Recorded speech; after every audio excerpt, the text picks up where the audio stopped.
जय हिंद दोस्तों आपने एक कहावत तो सुनी होगी, देर आए दुरुस्त आए। जी हाँ दोस्तों, ये जो कहावत मैं आपको बता रहा हूँ, आपको एक स्क्रीन पर फोटो नजर आ रहा होगा। इस लड़की के लिए, इस एंकर के लिए, इस एंकर का नाम है अंजना ओम कश्यप। दोस्तों ये एंकर एक हमारे देश में चैनल है आज तक सबसे तेज, इसकी एंकर है आज तक सबसे तेज तो है दोस्तों, सिर्फ उनके लिए तेज है, बीजेपी वालों के लिए तेज है। बीजेपी की जैसे ही खबर आएगी सबसे तेज दिखाएंगे। प्रधानमंत्री नरेंद्र मोदी जी का चेहरा 24 घंटे चलाते हैं, सबसे तेज दिखाते हैं।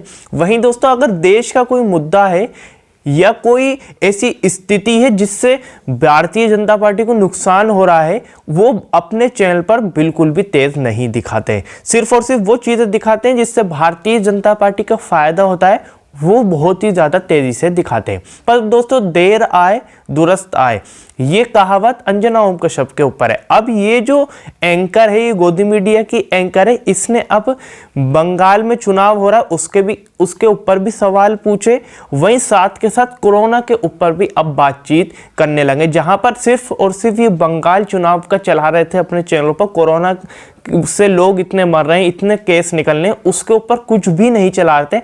आखिरकार अंजना ओम कश्यप की जुबान खुली है। दोस्तों अंजना ओम कश्यप ने इंटरव्यू लिया था गृह मंत्री अमित शाह का।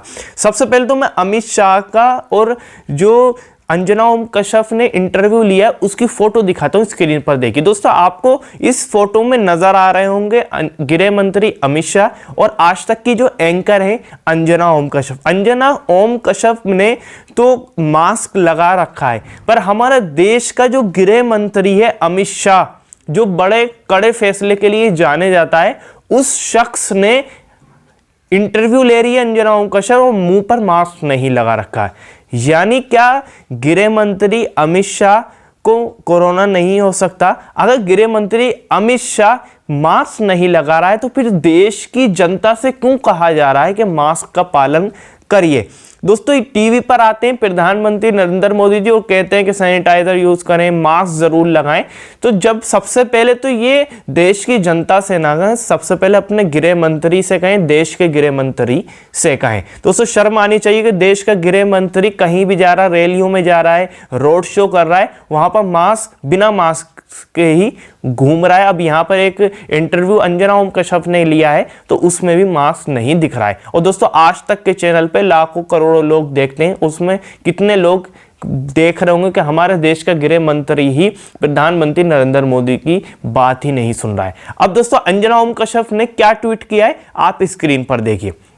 बंगाल में चुनाव, कोरोना पर तनाव, गृह मंत्री का आखिरी बड़ा रोड शो और चुनावी रैली के बीच कोरोना से लेकर फोन टैपिंग पर जवाब सुनिए रात 8:30 बजे। दोस्तों ये अंजना ओम कश्यप ने एक दिन पहले ये ट्वीट किया था, एक इंटरव्यू लिया था, वो एडिटिंग वगैरह हो रही होगी, उससे पहले इन्होंने डाल दिया कि 8:30 बजे चैनल पर आएगा इंटरव्यू, ये सब देख लिए। अब दोस्तों आपने ये जो इंटरव्यू देखा हो या ना देखा हो, पर मैं आपको बता देता हूँ अंजना ओम कश्यप ने सारे सवाल पूछे कि कोरोना पर स्थिति ऐसे हमारे देश में बेकाबू होती जा रही है, वहीं साथ के साथ कोरोना में इतनी मौतें हो रही हैं, ऑक्सीजन की सप्लाई पे बहुत ज़्यादा इन्होंने जो सवाल पूछे और जवाब भी दिए दोस्तों। यानी अब ये जो अंजना ओम कश्यप के ऊपर मैं कह रहा था देर सही देर आए दुरुस्त आए, तो मैं इसी को लेकर कह रहा था कि अब अंजना ओम कश्यप भी जो देश के अंदर एक बहुत ही ज़्यादा तनावपूर्ण स्थिति बनी हुई, इमरजेंसी जैसे हालात हैं, उसको लेकर अब अंजना ओम कश्यप भी गृह मंत्री अमित शाह से सीधे सवाल कर रही है और ट्वीट भी कर रही है कि बंगाल में चुनाव है, कोरोना पर तनाव है,